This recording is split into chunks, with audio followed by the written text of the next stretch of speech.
6 মাসের ভিতরে হলো ফ্লাইট করায় দেবে, ভিসা সহ ফ্লাইট করায় দেবে ইন টোটাল। আচ্ছা আচ্ছা। হ্যাঁ, কিন্তু এই আমাদের বিশেষ করে আমার পারমিটটাই আসছে 13 মাস পরে। 13 মাস পরে আমি পারমিটটা পাইছি। এর মাঝখানে কেউ আমাকে কোনো সাবমিট পেপার দেয় নাই, কোনো পেপারস দেয় নাই আমার এজেন্সি।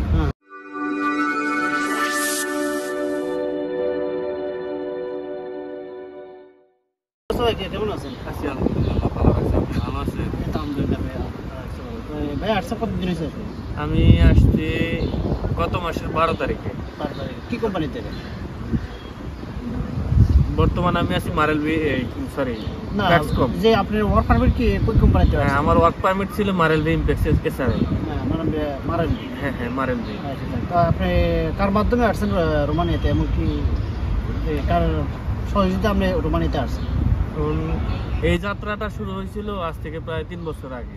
এটা 2021 সালের অক্টোবরের 3 তারিখে আমি ফাইল সাবমিট করি আমার গ্রামের এক পরিচিত কাকার মাধ্যমে। তো কাকার ওই এজেন্সি মালিক ছিল কাকার ফ্রেন্ড, সেই সুবাদেই সেখানে আমার ফাইল সাবমিট করা। তখন থেকে এই যাত্রাটা শুরু। এর মাঝখানে আপনারা অনেকেই দেখছেন, আমরাও দেখছি ইন্ডিয়াতে এম্বাসি, মেইন এম্বাসি ইন্ডিয়াতে বাংলাদেশে আসছে, আবার বাংলাদেশ থেকে চলে গেছে, আবার আসছে বাংলাদেশে, আবার চলে গেছে। কিন্তু আমার ওই আসলে মূল কথা হলো লাখ তখন ফেভার করে নাই। এর জন্য হয়তো বা যাত্রাটা এত লং টাইম হয়েছে।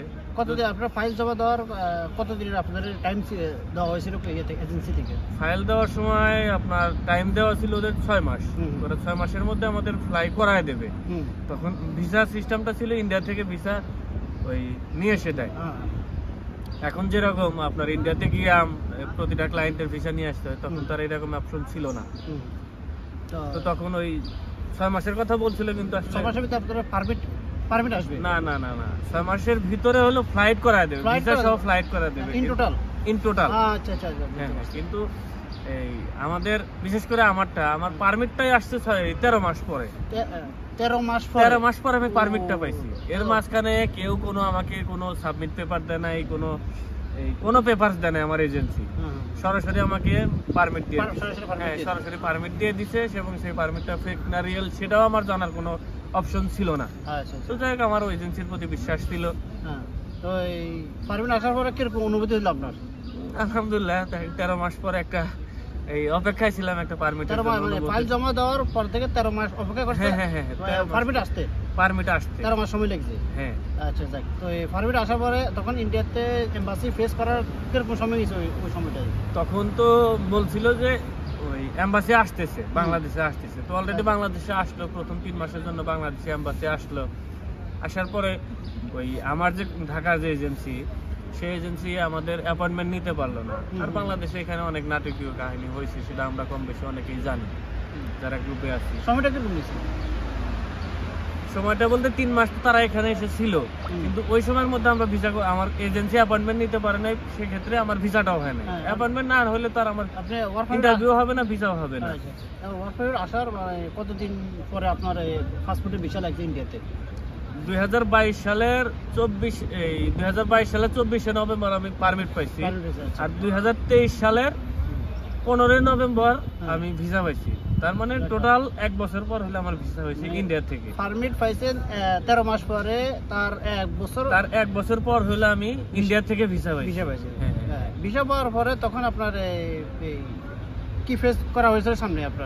আপনার এই আইডি কার্ড, বাংলাদেশের কি ডকুমেন্ট আর ইয়ে করা আছে? আসলে এখানে বলতে বাংলাদেশের যে ডকুমেন্টস গুলো, সেই ডকুমেন্টস এর মধ্যে মূল যে ডকুমেন্টস, সেই ডকুমেন্টস গুলো আমি আমার ফাইল যখন জমা করছিলাম এমবাসিতে, এমবাসিতে না, আমার এজেন্সিতে, তখনই তো দিয়ে দিছিলাম আমার 35x45 পেপার ছবি, আমার পাসপোর্ট, তারপর আমার পুলিশ ক্লিয়ারেন্স। না, এটা প্রথমে জমা করছিলাম। এরপরে যখন আমি ইন্ডিয়াতে আসলাম, এই আমাদের যে পেপারস গুলো লাগবে, সেই পেপারস গুলো আমাদের যে এজেন্সি ছিল ঢাকার, সে ঢাকার এজেন্সি আমাদেরকে সবকিছু ম্যানেজ করে দিচ্ছে। এবং আমাকে ওই ইন্টারভিউ যেদিন আমি দিছি, ইন্টারভিউ রুমে হলে আমাকে কাগজপত্রগুলো আমার হাতে দিছে। এর আগে আমি কোনো কাগজপত্রগুলো হাতে পাই নাই। এর জন্য আমি আপনাকে এক্স্যাক্টলি বলতে পারতেছি না যে আমাকে কি কাগজপত্রগুলো দিছে। তো এখানে 20-22টা পেপার ছিল, আমি ওখানে গুনে দেখছি 20-22টা পেপার ছিল, আমার পাসপোর্টটা সহ। যখন আপনি ফ্লাইট ভিসা পাওয়ার পরে আপনারা ফ্লাইট কতদিন ভিতরে ফ্লাইট করে দিবে ভিসা পাওয়ার পরে এরকম? ভিসা পাওয়ার পরে আমাদের এজেন্সির সাথে ওই ইন্ডিয়া থাকতে আমার এজেন্ট বললো যে খুব দ্রুতই ফ্লাইট দিয়ে দেবো 15-20 দিনের মধ্যে। তো যাই হোক তখন ইন্ডিয়া থেকে চলে আসলাম বাংলাদেশে। আসার পরে তো তখন আবার একটা প্রবলেম হলো, সেটা হলো বিএমইটি প্রবলেমটা এখানে আমি সহ অনেকেই ফেস করছে যারা রিসেন্টলি আসছে। তো যাই হোক এই বিএমইটি প্রবলেমের জন্য আমার প্রায় 1 মাস প্লাস 1.5 মাসের মতো লাগছে। তো এই নিয়ে তো বাংলাদেশে যেদিন ঈদের দিন সেদিন আমার ফ্লাইট হয়েছে। কেমন অনুভূতি হইতেছে? আলহামদুলিল্লাহ খুব ভালো রাখছে রোমানিয়াতে। আর পরবর্তীতে যারা আসবে তাদের জন্য সাজেস্ট থাকবে আপনারা প্লিজ ধৈর্য হারাবেন না, এটাই হলো মূল উদ্দেশ্য, মূল কথা। কারণ ধৈর্য হারাইলে আপনি ইউরোপে আসতে পারবেন না। আমার ভাইয়ে অনেক জার্নি অনেক ত্যাগ স্বীকার করে এখন বর্তমানে রোমানিয়াতে আসছে। অনেক ত্যাগ, যার কোনো সীমা নাই। পারমিট আসার জন্য একটা কথা বলি ভাই, সেখানে ওই পুলিশ ক্লিয়ারেন্স করতে হচ্ছে আমার 8টা। অনেকে বলবে যে 8টা পুলিশ ক্লিয়ারেন্স, একটা পুলিশ ক্লিয়ারেন্সের মেয়াদ 6 মাস। তো 8টা পুলিশ ক্লিয়ারেন্স কেন করতে হলো? এখানে ওই বাংলাদেশে যখন এমবাসি আসছিল আমার পুলিশ ক্লিয়ারেন্সের মেয়াদ অলরেডি 3 মাস আছে, কিন্তু এজেন্সি আবার বলছে যে 3 মাস যেহেতু আছে নতুন আরেকটা দেওয়া অ্যাপয়েন্টমেন্ট খুব দ্রুত নিয়ে নেব। এরকম করতে করতে 2-3টে পুলিশ ক্লিয়ারেন্স এক্সট্রা করতে হয়েছে। টোটাল 8টা পুলিশ ক্লিয়ারেন্স করতে হয়েছে আমার। যে ক্ষেত্রে আমার পুলিশ ক্লিয়ারেন্স 5টা কিংবা 4টা করলেও হইতো, সেক্ষেত্রে আমার 8টা পুলিশ ক্লিয়ারেন্স করতে হয়েছে। দর্শক শুনছেন ভাইয়ের, আপনাদের এখন বর্তমানে কোন কোম্পানিতে কাজ করেন? এখন বর্তমানে আছি ব্যাক্সকম। হ্যাঁ। দর্শক শুনছে আমার ভাইয়ের কথা, আমার ভাইয়ের ইতিহাস কি ধৈর্য সবগুলো শুনলেন। বর্তমানে অনেক ভাইয়া আছে ধৈর্য হারা হয়ে যায় অনেক ট্রাভেলসের মাধ্যমে। আছে কিছু ট্রাভেলস আছে প্রতারক করে, বা অনেক কিছু আছে অনেক ট্রাভেলস আছে প্রতারণা করে টাকা পয়সা মায়ের খাইলায় বা ভাগি যায়, অনেক আছে এরকম। ঠিক আছে, সবাইকে ভালো নয়, সবাই আবার খারাপও নাই। তো ভাইয়া অনেক ধৈর্যশীল, ভাইয়া অনেক ধৈর্য ধরছে। ধৈর্য ধরার পরে ভাই নিয়মিত পারমিট পাইছে 13 মাস পরে, ভিসা পাইছে তার 1 বছর পরে। তা 4 মাস পরে হলো আমাদের ফ্লাইট হয়েছে। বিএমইডি কার্ড 4 মাস পরে আপনার এই ফ্লাইট করছে রোমানিয়াতে। তো ভাই অনেক ধৈর্য, অনেক ত্যাগ স্বীকার করছে। আলহামদুলিল্লাহ, যাক ভাইয়ের জন্য আমরা শুভকামনা করি। আল্লাহ তার যে স্বপ্নগুলো আল্লাহ পূরণ করে, এটাই আমরা আশা নিয়ত করি।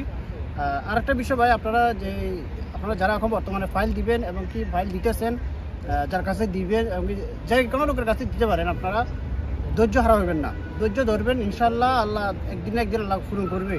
কিছু ভাই আছে ধৈর্য হারা হয়ে যায় বা অনেক বকাবাদ্য করে, বা যার মাধ্যমে দিয়েছে এর লগে রাগ বসে অনেক কিছু। ভাই এটা হবেন না, এটা ধৈর্য ধরলে ইনশাল্লাহ আল্লাহ ধৈর্য একদিন পূরণ করবে। আর বর্তমানে এখন রোমানিয়া সেনজেন হয়ে গেছে, সেনজেনের হওয়ার কারণে ফাইলগুলো একটু লেট হইতেছে। তো সবার উদ্দেশ্য নিয়ে আমি বলতেছি, ধৈর্য হারা হবেন না, ধৈর্য ধরেন, ইনশাল্লাহ আল্লাহ একদিন কাময়াবি করবেন। আমার ভাই আবার কিছু বলবে? ভাই বলেন। যেটা বলতেছিলাম সেটাই ধৈর্য নেয় কথা, অপেক্ষার ধৈর্য। আসলে মুখে যত ইজিলি আমরা বলি, আসলে ওই অপেক্ষা করাটা অতটাও ইজি না। সবাই ইনশাআল্লাহ আমি নিজেও দেখছি, কারণ বিশেষ করে আমাদের বাংলাদেশের ক্ষেত্রে আমরা আরেকটা জিনিস ফলো করি না, সেটা আমি নিজেও এখন ভুক্তভোগী। কারণ এই যে 3টা বছর আমি অপেক্ষা করছি, এই 3টা বছরের মধ্যে আমি তো বাংলাদেশের ছোটখাটো একজন ব্যবসায়ী ছিলাম। যদি আমি কোনো সাইডের কাজটা শিখতাম, যদি একটা ড্রাইভিং শিখতাম, কিংবা কনস্ট্রাকশন সাইডের একটা কাজ শিখতাম, কিংবা ক্লিনিং একটা কাজ শিখতাম, এই কাজগুলো আমার জন্য খুবই উপকারী হতো। কারণ এখানে আমি আসতে আমি কাজ জানি না। আমি বাংলাদেশে যথেষ্ট পরিমাণ কাজ করতাম, কিন্তু বাংলাদেশের কাজ আর এখানকার কাজ অনেক কম বেশি। দয়া করে কাজ শিখে আসবেন। যে আসবেন যে কোনো একটা কাজ, আপনি যে কোনো কাজ করেন, একটা কাজ আপনি শিখে আসবেন, আপনার করে খেতে পারেন এরকম একটা কাজ শিখে আসবেন, যে কোনো কাজ। কারণ এখন বর্তমানে রোমানিয়া সেনজেনে গেছে, এখন অ্যাভেলেবেল পারমিট আগের মতন অ্যাভেলেবেল পাইতেছে না। তো যারা অভিজ্ঞতা আছে, কাজের সম্পর্কে আইডিয়া আছে, সব কিছু নিজে সব কিছু কন্ট্রোল করতে পারবো এবং যে কোনো জায়গায় একটা কাজ করে খেতে পারবো, তখন ওদের জন্য রোমানিয়াতে কোনো সমস্যা নেই। যে কোনো ইউরোপ কান্ট্রি সব জায়গায় কোনো সমস্যা নাই, সবাই কাজ করে খেতে পারবো। তো ইনশাল্লাহ আমার ইউটিউব চ্যানেল আছে, ফেসবুক পেজ আছে। আমার বাইরে দর্শকদের উপরে কিছু আপনি বলেন। ঠিক আছে, তো দর্শকদের উদ্দেশ্যে আসলে বলার উদ্দেশ্য এটাই, কাজ আমি যে বিশ্বের যেখানেই যাই সেখানেই কাজ করে খেতে হবে। আমি বাংলাদেশে থাকলেও আমাকে কাজ করে খেতে হবে, এখানেও কাজ করে খেতে হবে। আপনি ন্যূনতম হলে বাংলাদেশে ফুড ডেলিভারি কাজটা শিখে আসেন, এই কাজটাও আপনার জন্য এখানে হাজার গুণে সাপোর্ট দেবে, যা ভাষায় প্রকাশ করার মতো না। যখন আপনি এখানে বাস্তবতা এসে পড়বেন, তখনই বুঝবেন লাইফটা কতটা সুখের এবং কষ্টের। আপনি যখনই কাজ করবেন তখন আপনার মনের মধ্যে এই অন্যরকম একটা প্রফুল্লতা আসবে। আপনি ইনকাম করবেন, ইনকাম করলে মনের মধ্যে ভালো লাগবে। আর যখন আপনি বসে থাকবেন তখন কিন্তু আপনার মনের মধ্যে কোনো রকম ভালো লাগার এরকম ফিলিংস আসবে না। ঠিক আছে, তো যাই হোক, কাজটা শিখে আসুন ইনশাআল্লাহ। আর ফার্স্ট অফ অল আপনার অপেক্ষা করতে হবে ভাই, মিনিমাম সর্বনিম্ন 2 বছর, কারণ এটা ব্ল্যাকের উপরে নির্ভর করে। আমার সাথে অনেকে ফাইল দিয়ে আমার আগে চলে আসছে, অনেকের 7 মাস 8 মাস 1 বছরের মধ্যে হয়ে গেছে, কিন্তু আমার ব্যাড লাক ছিল হয়তো বা। যাক ইনশাআল্লাহ আল্লাহ এটাই ভালো রাখছে, আল্লাহ জানে যে বান্দাকে কখন কোনটা দিতে হবে। এটাই যাক ইনশাআল্লাহ সবাই ভালো থাকবেন, দোয়া করুন আমাদের জন্য। আর আমার ফেসবুক থেকে এবং কি আমার ইউটিউব থেকে যারা দেখতেছেন সবাই আমাকে সাপোর্ট করবেন। আর ইনশাআল্লাহ পরবর্তী ভিডিও পাওয়ার জন্য সবাই সাপোর্ট করবেন, এমনকি আমার চ্যানেলটাকে সাবস্ক্রাইব করে রাখবেন, আর ফেসবুকটা আপনারা ফলো করে রাখবেন। পরবর্তী ভিডিও আপনারা আপনাদের কমেন্টের উত্তরে আমি যে কোনো আপনারা যেই প্রশ্ন করবেন ওই প্রশ্নের উত্তরে আমি ইনশাআল্লাহ আমি আপনাদেরকে ভিডিও দিব, এবং কি ওই উত্তরগুলো আমি সবসময় জানাবো। এবং কি সবাই যারা আমার ফেসবুক ফলোয়ারগুলো আছে সবাই আমাকে সাপোর্ট দেবেন, এবং কি ইউটিউবে যারা সাবস্ক্রাইব আছে তারা আপনারা সাপোর্ট করবেন। আর যারা নতুন সাবস্ক্রাইবারের জন্য বলতেছি, আপনারা আমাকে সাপোর্ট করুন ইনশাআল্লাহ পরবর্তীতে ভিডিও পাওয়ার জন্য। আর আমার সাবস্ক্রাইবারের জন্য কিছু বলেন। সাবস্ক্রাইবারের জন্য কি বলবো ভাই, মূল কথা হলো যে এখানে ওই সিনিয়র জুনিয়র একটা ব্যাপার থাকে। এখানে ধরেন আপনি আসবেন, আপনি ফাইল জমা করছেন কোনো না কোনো এক ভাইয়ের মাধ্যমে, যেমন এখানে আমার পাশে আছে আলম ভাই, উনি আমার সিনিয়র, হয়তো বা বয়সে আমার সাথে ছোট, কিন্তু উনি রোমানিয়ান অভিজ্ঞতা আমার সাথে সিনিয়র। এখন আপনি যদি ওনাকে একটা লাইক দিয়ে অথবা একটা কমেন্ট একটা শেয়ার দিয়ে সাপোর্ট করেন, এটা কিন্তু তার জন্য ওই আহামরি কিন্তু কোনো কিছু পাওয়া না, কিন্তু এটা আপনার জন্যই পাওয়া। আপনি একটা লাইক করছেন, একটা শেয়ার করছেন, একটা কমেন্ট করছেন, এটা কিন্তু আপনার জন্যই হচ্ছে, কারণ উনি সিনিয়র। সে আমার ক্ষেত্রে উনি এখন সিনিয়র, কারণ উনি আমার এখানে আগে আসছেন, এখানকার কালচার উনি জানেন, সবকিছু মোটামুটি। আমি এখানে জিরো আর উনি এখানে বর্তমান হিরো। তো যাই হোক, এখানে বলার মতো কিছুই নাই। দোয়া রাখেন আমাদের জন্য, আর ভাই সবার জন্য দোয়া রাখেন। আর আপনারা যারা এই পরবর্তীতে আসতে চাচ্ছেন কিংবা ফাইল সাবমিট করছেন কিংবা আগামীতে করবেন, তাদের জন্য শুভকামনা রইল। আজকে এই পর্যন্ত, সবাই ভালো থাকবেন, দোয়া করবেন আমাদের জন্য। আল্লাহ হাফেজ।